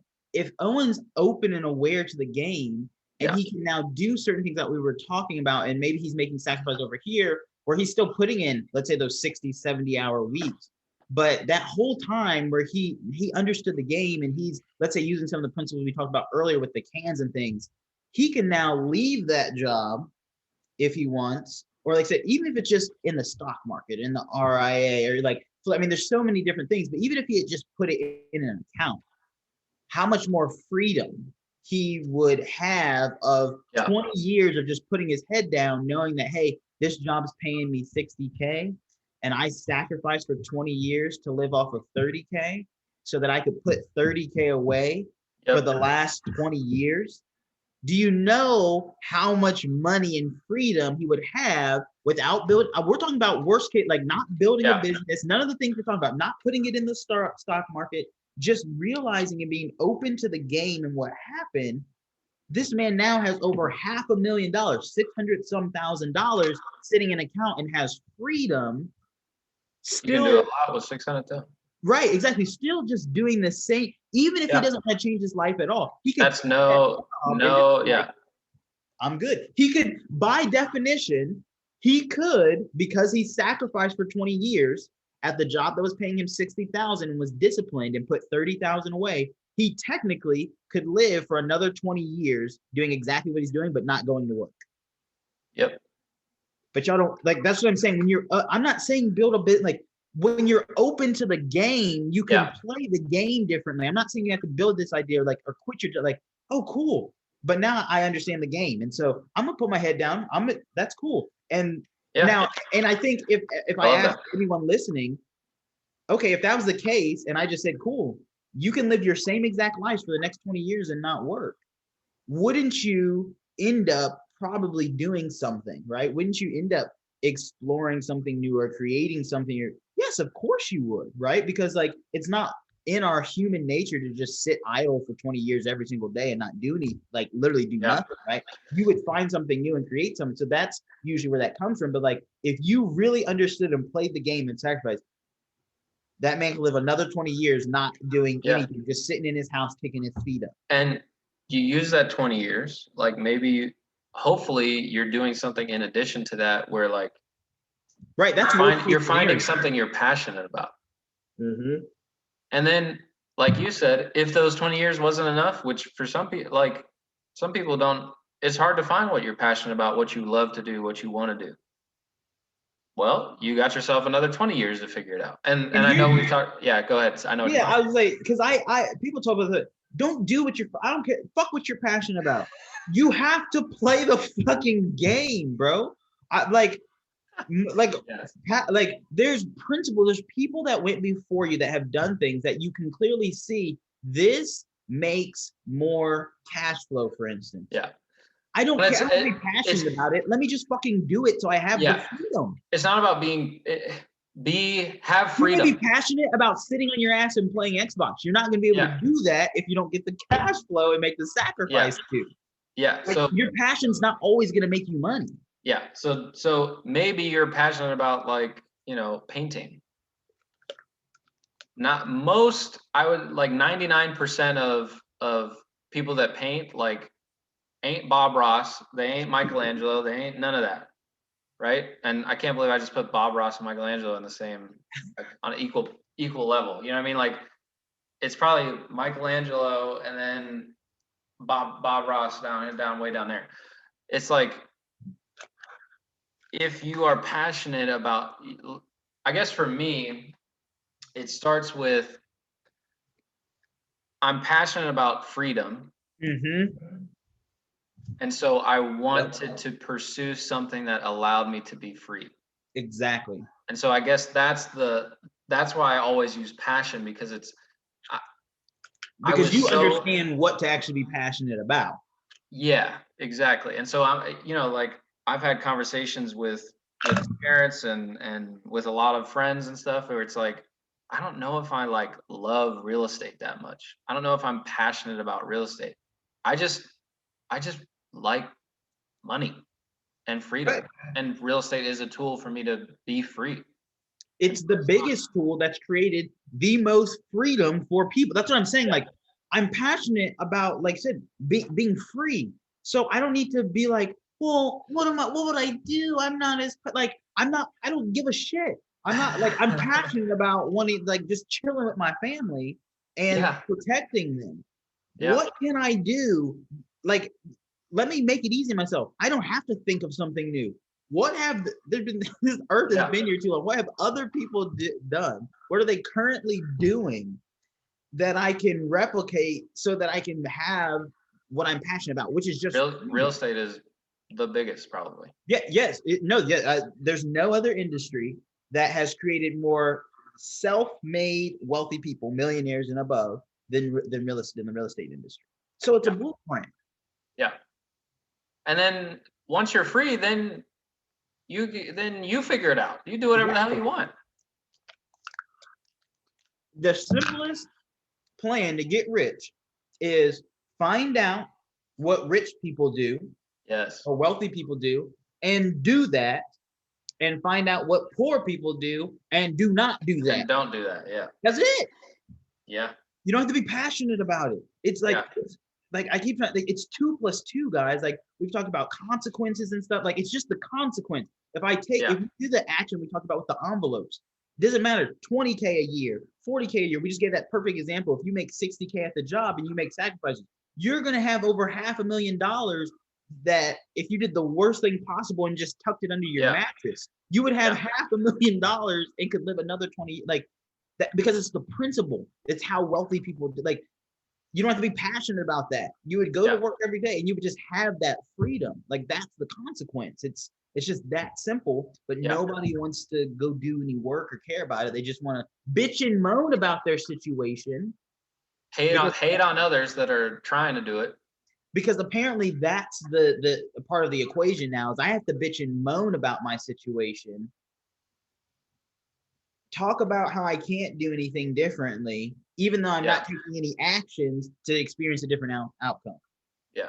Well, I think people that try, or maybe think that they're changing up some actions, but it's like, you do it half-assed. You do it in a way where you're giving yourself a way out, where it's like, oh, I tried to eat out less, but I just can't. Like, whatever. I love hot chicken or fucking whatever the fuck. I love McDonald's. Like, dude, that's the power of words, by the way. And there's tons of you spoke it into existence. Like, you gave yourself a way out. Words, so like, boom, there's your way out. So I try to do this a lot, right? It's not I can't. Like, people, I could never do that. Or people say, could you imagine? My wife just told me this other day. She used to say, like, these big house, like, oh, could you imagine living in a house like that? Yeah. Yes. Even I even do if that I same like thing. Yes. because I'm not literally when I tell I can never like you're literally like telling your You're mind what it like restricting. Yeah, yeah. right, you're restricting what you believe is possible, what you think is possible, what you'll put effort into. Like, Yeah. yeah. So even when I don't do something or I did like it's not, oh, I can't do it. Oh, I didn't get enough effort. Or I didn't put enough for like it's not that, oh, you just can't grab the rim. No, I didn't jump, Yeah. I didn't jump high enough to grab the rim. Yeah. Oh, I haven't trained my legs hard enough. You know what I'm saying? Like, but people don't want to take that responsibility. Like, oh, I just can't. And it's like, wait, you're 100% right because you just said you can't. So like now you literally can't. Yeah. Versus, and the seems to be harder now. But we were talking about our ancestors before. They had to have this mindset. Oh, we can never beat the tiger. Well, motherfucker, if that was the case, none of us would be here. Like Yeah. somebody was like, nah, bro, we finna fuck that thing up. Like, Yeah. I'm not like Let Bob got me. eaten. I'm Yeah. not finna get eaten. Yeah. Exactly. And Well, when and you say that, now your actions and everything you approach, you're like, okay, cool. yeah. Let's figure out. I mean, one thing for me, I am now putting things in motion to start like looking. I'm gonna work on moving to like Texas or Florida or something like that within the next like 2 years, I'd say 1 to 2 years. And I taught this was something that I talked about as like, I really want to be out of the winter and like never see snow again and be warm all the time. Mm-hmm. And I was married. I had family obligations. I had a, I also had my own restrictions on myself because of the situation that I put myself in. Yep. And so I'm like, oh, there's just no way that I'll be able to do it. And it's like, Right. well, I no longer married. Like that loosened it up a lot.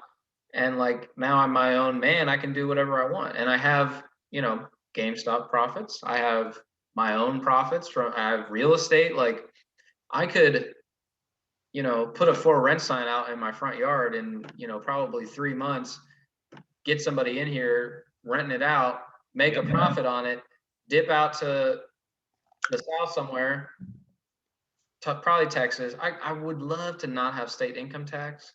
That would be great. So that's why Yep. I'm thinking about. Florida, Texas, Vegas, Nevada. Yeah, my girl passed on Nevada, so I wouldn't live in Nevada either, but it is. Texas and Florida are the top, but Texas probably is number one. And then I'll get some real estate over in Florida just to like, if I want to see a beach, and be in South Beach again, just live it up. Mhm. Um, but like, so that was something that I thought just the situation that I put myself in would never happen.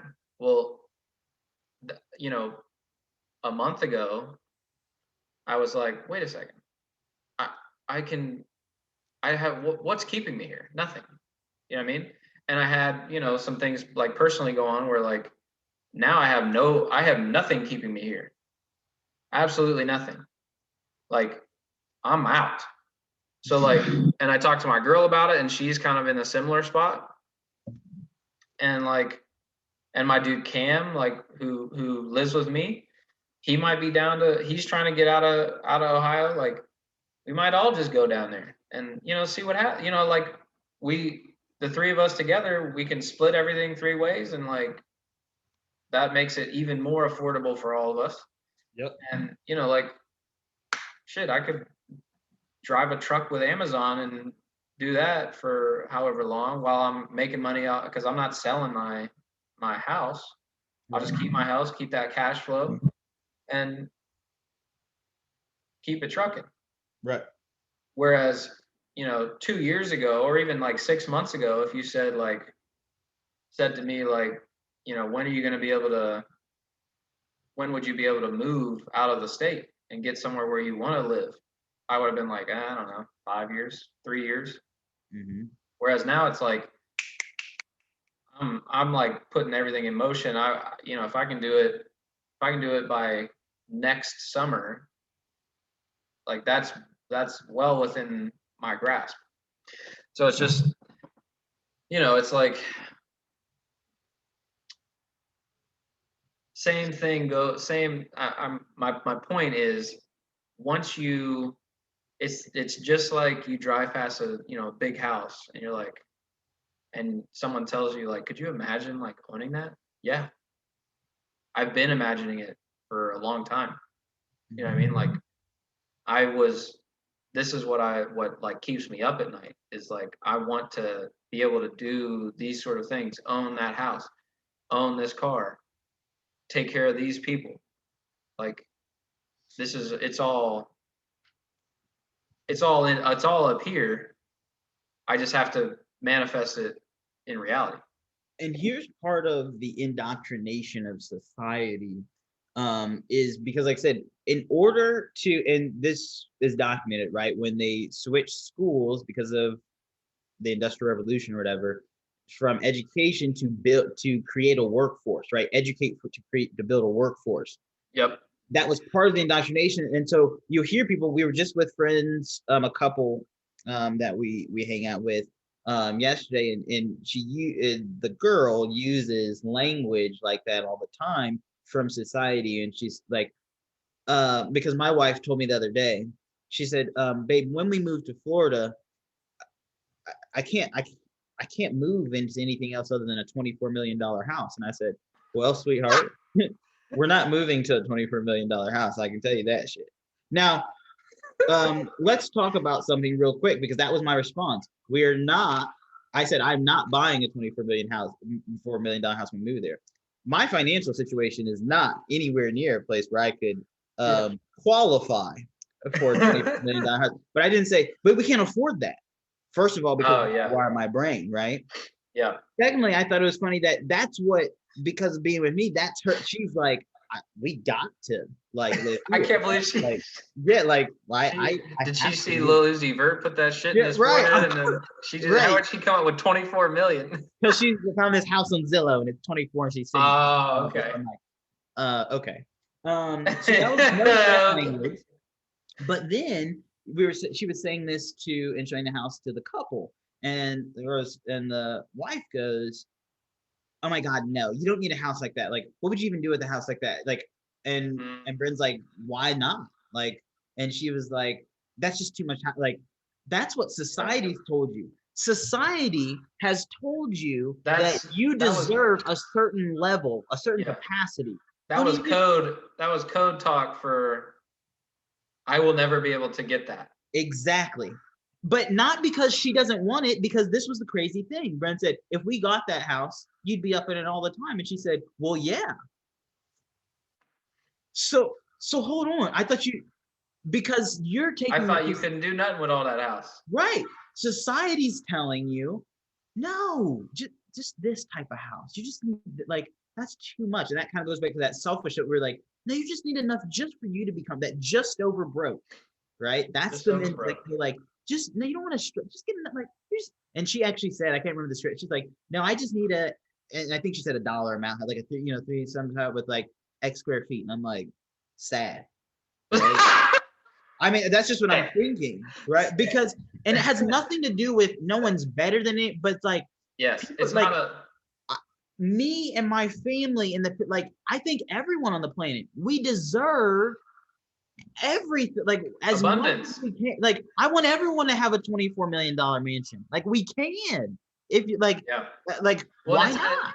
What's actually like mind-boggling is that it is possible. Right. That's what I know. Because and once you recognize, and like you can work through the logic of whether or not our society is, generally speaking, a win-win, so a positive sum game or a zero-sum game. And so like if you work through like, obviously, yes, you can point out instances where it's a zero-sum game and someone's taken from somebody else. A lot of times it's like, like a get-rich-quick scheme, right? That's taking advantage of people that are that. So like that.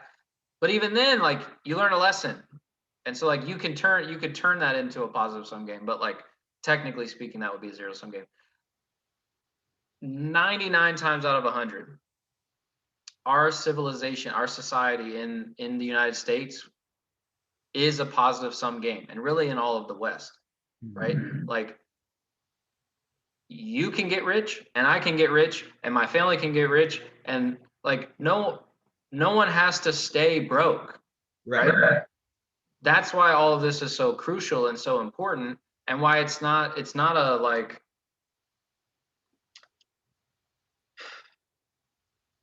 it's not a mystery anymore. And maybe it never was. You know what I mean? It's like this is just basic shit, right? The Jews have been doing it for thousands of years, right? They're like notorious for being stupid wealthy. Like it's there are certain principles that you can put in place and act out, and you actually get wealthy. Thankfully we're not in, like Venezuela or Mexico, and maybe even Mexico, but like there's certain societies, maybe like Russia back in the day, maybe China, where like the government or the people that are in power could just like take all your shit. And then whatever you were doing, whatever, success path you were on, it's gone. Right. We don't have that, thankfully. So we're actually able to create more wealth than anyone could imagine. And it's not me stepping on everyone else to get rich. That's sort of the messaging that people get, and the way that people think and think and talk to themselves. It's I can only ever get this. Mm-hmm. $200,000 house and 1,200 square feet. I'm there now. You know what I mean? Like I'm just starting, and I'm already there. So like I've got way more to go, and it's really all a mindset. It's all like all of it comes down to, do you believe that it can happen, that you are capable of making it happen, and that you will figure out how to make it happen? Here's my thing too, right? There's two practical examples I want to give of this. One, I can't remember. This was actually something that happened to me. Someone, I think it may have been a foreign exchange student, came over one time, and they made a comment. And this is actually, if you go to the east, not necessarily the west, the east side of the country, they talk about like, oh yeah, America is the place that has all the big skyscrapers, right? And they always say you guys always have like the land of abundance. Your food's so big, like portion sizes, everything. Yep. But they made a comment about the houses. And so this is a practical example of what we were just talking about with the couple, is that over there, the way the living, even, and I'm not talking about super poor country, is like compact. It's stacked on top of it, like they don't have room. In America, our average houses, even though someone may consider it small for America, are like the like are big and grand. Well, it's because a group of people that went here just decided, why do we have to have like little? Like we can have, like it's just a decision, and so we make, and the standard here became larger houses. So that's what you're saying when it's like everyone can have like why would I not, why not, right? Yeah. And so that's one example. The other example is, in what other areas of life do we not accept? If I was like, hey man, I got these 3 glasses of water. This one I just dug right out the lake. You still got some of that stuff floating around in it. This glass, the water came from the lake, but it went through. I put like a little like handkerchief over it, and we drained it out. A little cloudy. This one went through purification process, and you can have this one. You're not gonna be like, oh yeah, give me the dirty one, right? Like like in situations like that, you're never gonna choose what you just need water, right? The principle is I just need water to live. It didn't say clean water, filtered water, all those things. I just need water. So why wouldn't you just drink that? Because you want the highest form, you want the quality, but then people get to their money and their life experiences and go, oh my God, why would I ever stay? And I'm like, why? And it's because, and I'm just giving an example to people because you've been ingrained during this education system. They said we need to build a workforce. Stop educating to create an economy because our country is at that place at one point, right? And start building a workforce for people to just go here, do what they're told, and push buttons. That's when that started being portrayed on you, where it's like, oh, where you're supposed to only like, oh, well, give me the middle quality. Why would you like? Oh, I only want my newborn son to be 50% healthy. If you have the capacity to be, if this is the capacity, why would I not be reaching for that? So would I personally be in every room of a $24 million house? Fuck no. Of course not. Like, or I could, maybe I just want to fucking piss at every corner of the room because why not? Yeah. But like, why would I not be striving for it? It's not because I need it. And here's my thing that we talked about as well. If I have that, it's not just for me. I could bring the homies on. I can retire and so and take them. Like I could open we were talking about homelessness earlier. Dude, this whole wing of my house, I've never been on that side for the homeless homies, right? Yeah. We just find the homeless homies, we like, yo, hop in, and we take them to the but you can't do that because you're playing on a level so small and you're so fucking selfish that, oh, I would never. I just want a 1,200 square foot house. Okay, cool. Yeah. And you're also, it's selfishness and fear. Right. Like, why would I not want the highest quality thing so that I can, not only for myself and my people, but so I can also impact and make a difference in the things that I care about? And this same mindset is the same reason why, like, the capitalist United States has, like, pushed and innovated the development of not only other countries, but like the way that we take care of the earth, the way that we like develop businesses in other countries. Like it's affected like the birth rates in like across the world. Like the developments in technology and in wealth in the United States it's not like and this is to me, this is proof that it's not a zero-sum game. It's a positive sum game because we didn't just like keep all of that here in our United States and say like, fuck y'all, like keep it all for ourselves. No, Bill Gates, Zuckerberg, I don't know what Zuckerberg does, but I know Bezos and like Elon Musk and like thousands of other stupid wealthy people go to other countries and help people that are in need there, whether it's just money or creating like, like Bill Gates is all about vaccinations and shit and like cured malaria or something in Africa. Like polio. It's, you know what I mean? It's like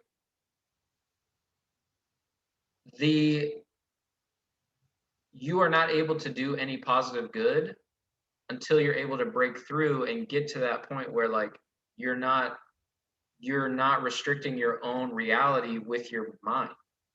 Right. Once you break through that, then you're able to then take the next steps of saying like, okay, maybe not everybody is going to be Jeff Bezos or Elon Musk. Maybe you just are able to, pull together a few mil and, you want to help homeless people. You create a homeless shelter and you actually start doing some good. You know what's funny that I just thought about, and this is going to make this realize how possible this is. We were talking about this a long time ago, but during like the beginning when we started this, remember we talked about those tweets that were going around that was like Jeff Bezos' net worth is so high that if you gave everybody $1 million, like everyone could have $1 million or something like that. Yeah. He makes that like right there should 500 millisecond or something. Yeah, that should explain to you how, like you said, it's a positive that everyone could literally be million. This one man in his lifetime, he's not even at the end, has been able to add so much value. And we talked about like versus liquid assets and all those things, but like has created so much value that's what his net worth is now, that it could be distributed to like everyone in America, everyone could have $1 million. That tells you right then and there that it's possible for everyone. Like everyone should be like, so you said like if oh, because Owen became a millionaire doesn't mean someone else can't become a millionaire. Exactly. Like, and a matter of fact, if everyone would get on the same train of, again, not necessarily, again, I don't want to make it just specific about money, but like I said, just striving for the best, like we do in other areas, we would all benefit. It would happen faster for everyone. Like we become even more like it would be better. Like it's a positive sum game. If you guys would fucking join the game. Like, you have to join the game though. You either play or you get played. Right. So like, and we want you to play. Like right now, if anything, we're kind of capped because you won't play the game, right? Like I said, the more like wealth of it, like it's like, yeah, we can all just trade and we're all making more. Like, but like if you just took one person, right, and let's just say Bezos, and we dropped him off into some like really untapped third, like not even like third, like tribal of a third world region, and he's now a citizen there and he can't access his contacts outside. He's almost, it's like, well, yeah, but it's almost, it's worthless. Like he can't, you know what I'm saying? He's got to come down and interact and engage with them on that level. Like if I was going to create or produce a service, I've got to come and like, okay, well, you only have the average income here for everyone is a penny. Like we can't even function. You know what I'm saying? Like if everyone would get on it's like the average transaction's this much now. And so what I mean is when I say he would do it again is like, he could, it wouldn't necessarily be like a money thing because money isn't a thing there, you know, in a tribal village. Like, so he would have figured out some way to create a positive I agree with that. System there. Value exchange. And he'd probably be able to do it quicker because I think we all could, because it's a smaller, confined tribal situation where versus the mass, which is harder to get buy-in and get everyone to do the same thing and all those things. Yeah. But you know, I mean, it's like we don't know how much good we can do. Yeah. So, but I think we can have we have a lot of examples of how bad we can do as people in general, right? From slavery to genocide to the Holocaust to Cold War to, the Russian Revolution, like to Mao's China, like we have a pretty decent idea of how bad things can get, and they can always get worse. And here's what I don't quite know how good things can get. Like, and that's because it's way more difficult. Right. And here's something that I was thinking of as we were talking about that is like, because, some people are rich people are greedy or selfish. I don't think any more greedy than selfish than anyone. I think everything that we do is selfish. You say how? Well, I give to charity. That's a selfish act. You're giving to charity because either you have a religious belief or a criteria, or you just have an internal inclination that says, I should do this thing. And you're giving to fulfill or solve that thing. That's a selfish act. It benefits someone else. So I'm cool with that. And well, here, let me just jump in real quick. One of the biggest things that pisses me off about Christianity, modern Christianity today, is this like hyper emphasis on no matter, everything that I do is like God in me and God's working through me and shit like that. And God looking down, I ain't co-signing it. God is not like you, and then in the same breath you want to talk about free will. Right. It don't work like that. Right. So it's not like everything. I love that you said that because it's so true that like, and so because of that, there's then within Christianity, there's an emphasis on don't be selfish. Like you're second, I am second. Put everyone else before yourself and like treat it. No. The golden rule is love your neighbor as yourself. Right. Not love yourself as your neighbor. Right. Love your neighbor as yourself. So I love me. I'm selfish. Yeah. But I'm selfish with the good that I want to do as well as the bad that I am capable of. Right. And if you tap into yours, and that's what the example, I was in a room with Grant Cardone, who is like a real estate mogul. Dude's a billionaire, became a billionaire through real estate. He was saying that Did you ever connect with him, by the way? Like he was like we talked a little bit in the room, and he was like, "Yeah, hit my DMs, we'll connect offline." And then like we haven't like, I mean, he Okay. like a billion DMs, so who He's knows? got. I was gonna But say his he might have. wife just followed me the other day, so All we'll right. Baby steps. yeah, back channel that in. Um, but yeah, so this dude's become a bit. He's on the show Undercover Billionaire, which is a great show. Watch it if you haven't. I actually need to catch up on a couple episodes. But he was talking about in December, they gave $25 million away, like literally on the 31st, like just like wrote a check, like was rich, all these like gave it away. Yeah. Now that's a lot of money.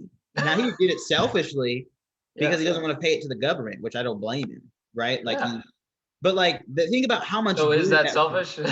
right? That's what I'm saying. Like, yes, Like, it's like, but it's just like, hey, why hand it to the government who's going to waste it when I could go and impact these things right over here, and I like can do some good. You know what I'm saying? Like, but this one, like, people want to bitch, whine, and complain, and oh, you have all this. It's like, bitch, you don't even fucking donate to the fucking people that ring the bells outside of fucking Kroger yeah. on Christmas time with your spare change, and you're talking about this like dude wrote a like now it's just like on that day, but over the years, then like, what I'm saying? I'm like, yeah, that's selfish. Like I get benefit out of it too, but so did all Yeah. those other people. Like that's a great thing. Yeah. Like, and like I just, like how dare you have an opinion? Like you won't fucking give your spare change to fucking Salvation Well, Army, and you worry it's about just like wake up. This is yeah. I'm selfish. I want to have fuck you money, right. but like money isn't evil. Money is just it is a thing. Nope. So like, but I know my character and I know what I believe in and my value system won't allow me to just like hoard it. Like what? For Well, what? you can't, right? When you have Exactly. such excess, that's what it like. If I hoard it, then I give it all back to Uncle Sam, who's gonna Right. Well, blow it even anyway. like, yeah, like even like you're gonna have so much that you can't. And there's a parable in this about the Bible. It's like the lady with the jars of oil where she comes Yeah. to Jesus. And the crazy thing about that, like they just keep getting jars and they just keep overflow. Like she came and got her need met and and was with an excess, so that it says like they like 7 times 7 draw or whatever, and they like go and distribute. Like she needed the oil but got so much, like what, I didn't do anything with it, have it, people, like was able to Yeah. give it. Like that's the principle. Like you when you have that, like you said, like selfishly. But notice she didn't say, oh, my shit is empty, let me give away to like like like you have to get your stuff filled. Like, and when you get to that point, it's like, yeah, I can, yeah, here, give it Yeah. all away. Like What am I gonna do with it? yeah, like what exactly? Like I can't, you can't do it. Like you're going to like give back and pull and just like you have to. It's too much, and Yeah. that's what we should all be striving for. There. And the end of that parable that actually my pastor was about a year ago, Mike Todd, by the way, you should check him out. I think you actually like him. He does an very great teacher, very good on teaching just like the principles and how to act upon life, not all the religious BS. And he didn't go to seminary and all that stuff, which is amazing. Transformation Church, shout out. Nice. But he talked about in that he was like in that miracle, everyone usually stops there, and he breaks down. I remember, but he was talking in that parable how Jesus told her to go and to get as many as they could find, as many jars as they could find. And that basically the miracle was not just the overflow. It was, because I think it was when he was talking about a series about faith. It was whatever she believed for. And that's kind of what we were talking about. Whatever your mindset is available for. So he was like, they only went and got 7. If they would have got 42, it would have kept just like flowing over, because that was like what Jesus was trying to, but like that's it. Yeah. And I'm like, what a like same thing with like whatever you believe it. And like Grant Cardone even talks about it all the time. That's his like whole 10x movement. He was like, whatever you think, like and he talks about like whatever his you think journey. is possible, 10x it. Yeah, because like, and I mean, he's a billionaire now. He's like every time, like he's still surprising himself of what he like you're just there's no lack. Like, you're just like, oh my goodness, like the more levels you reach, the more you realize like there's something else we can do more. And he doesn't need any more. His goal now is like to reach like 7 billion people on the planet or something. Like it's like a really large goal, which causes him to do large things into he knows he can't do it by himself. So partner with people and like bring people up. Like he was talking about that in a room the other day. Like he was like, I'm not about how much fucking money I make. The people in my company, like, what do they make? Like, what do you like? How many people he's produced just that like work for like that's when like if you level yourself up and go chase excess and abundance and wealth, you can't not share and like it's impossible. Like there's too much. And I think in your pursuit of wealth and success, it's impossible to do it on your own. Right. So you like naturally have to bring people along with you, have to build and then make other wealthy people around you who buy in, who work and build and want to be wealthy and successful just like you. So it's just like everybody sort of is working up together. Right. That's what I missed out on. Yeah, that's what he says. He's right. He's like because someone asked him when the big thing, realized he was like, but I can't do it alone. That's why his mission is to reach like the 7 billion people. Like we can't you can't do it. Like I have to go back. And so from the lowest person, how can I like start like we all like you can't do it alone. Like everybody's got to come on and start leveling up so that we can hit this target together because I can't do it. And like I'm just like, man, that's a fucking like. Whether you agree with, I'm sure there's probably several things him and I may disagree on, but like, you know what I'm saying? Like when you start like, cool, you can start to see like, I think where we're at right now, you start to be okay with and open to and hear each other out on differences, when we can all get on that same target of like, let's just all like grow and create shit and like help everybody, pull everybody up. And it's like, when we figure out, it's like, okay, we made difference in ways of opinion, but we can collab on and but like when you're in that scarcity, like zero sum, like then you're like, well, you can't have it's like we're all the little people, which unfortunately, and I don't mean little in money, I'm talking about mindset. Little people fight over like, oh, you have a different belief than me, and then you think Donald Trump's a good president. I would never even talk to you. Yeah. Like, you're disgusting. And our politics is probably the catalyst for that. Like wedging divides between so many people. It's like, and we've talked about that though. The crazy thing is, that's what I'm saying. Wake up to the game. The little people, y'all are doing that. Oh, I can't stand Chuck Schumer or whatever the other dude's name is on the other side. And then these motherfuckers go out to lunch together. Exactly. Like you're the ones like. And then how about how they postponed and pushed back the stimulus check and all that shit until Trump got out. Now they have a supermajority in Congress.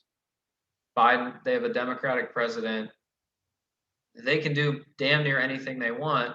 And I'm seeing this guy I follow, Kyle Kalinske. He's hilarious. Like I wouldn't say left wing. He's a Democrat, but he's kind of he's a critical thinker. Like he's got a brain.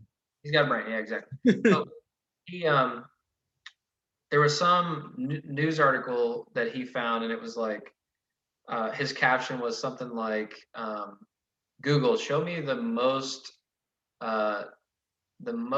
democratic what do you call it? News line of all time. And the title of the article was like, Democrats caught flat-footed with supermajority in Congress. Because they're just like, they haven't done anything. It's like, bro, you can do anything you want, pass anything you want. Like, what are you doing? And then I think a couple days ago, Congress is they're working through Trump's second impeachment for some reason. They're pushing back the stimulus bill that's been sitting for months, that they waited until Trump left so that they could pass it. And then they're talking about $2,000 a week or $2,000 a month or whatever the hell they said. And now it's $1,400 to even out the $600 that was sent to make it $2,000. Like, if you think that they're just like they're noble and they're trying to make shit work out for your favor, you're out of your mind. Like, and I feel like it's if you're not seeing it, then you probably have bought into the belief that and the ideology for either side that they actually give a fuck about you. Right. They don't care. They care about these hedge fund dudes that, you know, we're about to lose 70, 90, 100 billion off of GameStop and then, you know, push something, you know, and here's the thing, let's say they didn't shut down trading and allowed them to continue selling and actually lose that 100 bill, they probably would have bailed them out anyway. And for reasons that we've talked about before as well, right? One, I think that it's important to talk about that there are amazing individuals who I think go into it because they want to, but the monster's too big. And things like the way, again, our system is structured. I think the lack of term limits have to buy them out, right? I think the lack of term limits is like one of the big. When you're, you know, Biden's been in it for 60 years or some shit. Like, when at some point you lose touch with reality when you're always when you're always in that game. Yep. But then two, the game has already been set. The rules are set, and it's not to take care of the people that you represent. Like, as much as we like to think that it is, in practice, it's not. Right? We're like, thankfully, we're able to have our freedom and like do whatever the fuck we want. But like, it's almost like a separate society. You know what I mean? Like, they do whatever they want as long as they don't bother us. Like, and we'll send them that tax money every so often, and like, as long as you leave me the fuck alone. Right. And that's why Cardone dropped 25 mil, so he didn't have to pay it to their incompetent asses. Right. While they quabble over it, when they could just in the same day pass the Trump impeachment and the stimulus check for free, but they don't. For what? And I think there's so many, because this was something else that actually, again, Cardone found out. Did you realize, dude, that 20% of the money in circulation, the US dollars, were printed last year? Man, if that don't tell you, I don't know if you understand inflation, but if that buy Bitcoin, one out of every 5 single dollars right now was printed last year.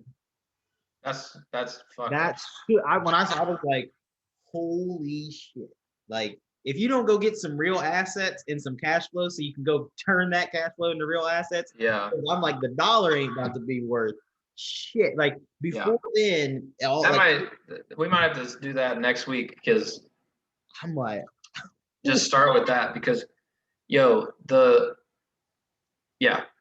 buy assets, invest in Bitcoin. Like, the dollar is going to be, I think within like 10 years, 20 years, I think the dollar will go away. If this continues, like if we continue to just print it like it's fucking water. Dude, that's amazing. 20% is huge for 1 year. And out of 250 or whatever, like, huh? That was crazy. I mean, that's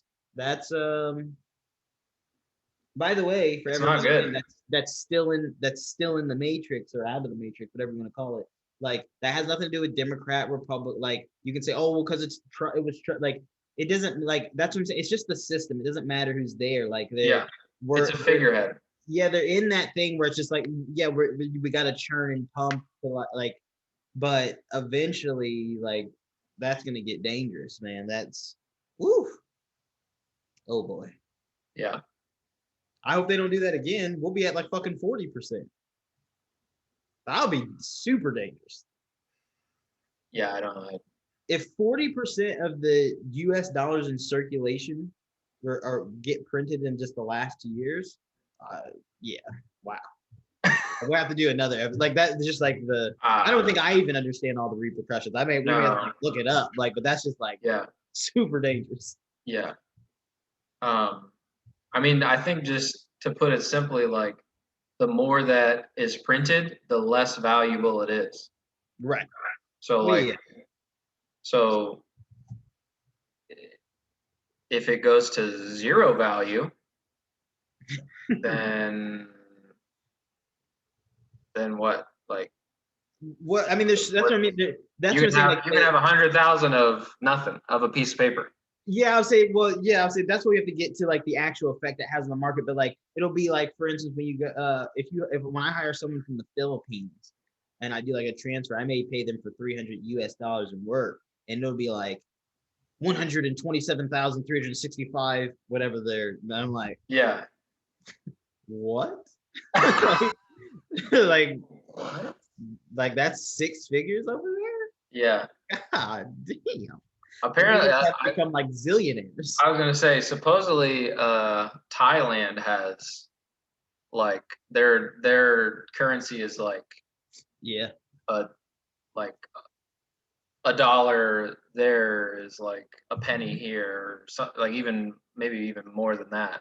Yeah, it's why it's so inexpensive for us to travel over there. Like you can get really good. Yeah, That's why people go to Thailand a lot. Like, yeah. I know of a couple people that like I don't know they got 10K or something like that and just decided they wanted to fuck around in their 20s in Thailand for a few years and like probably did it for 2,000 US dollars. yeah, like yeah, so you can, and they got some really nice places. It's actually really insane. Yeah, yeah, for sure. All right, I got some shit I got to do. So, Me too. all right, bet. Yes, like a racehorse. Bet. Alrighty, homie. Appreciate you. Yes, sir. Until next time. All right. Peace. Peace.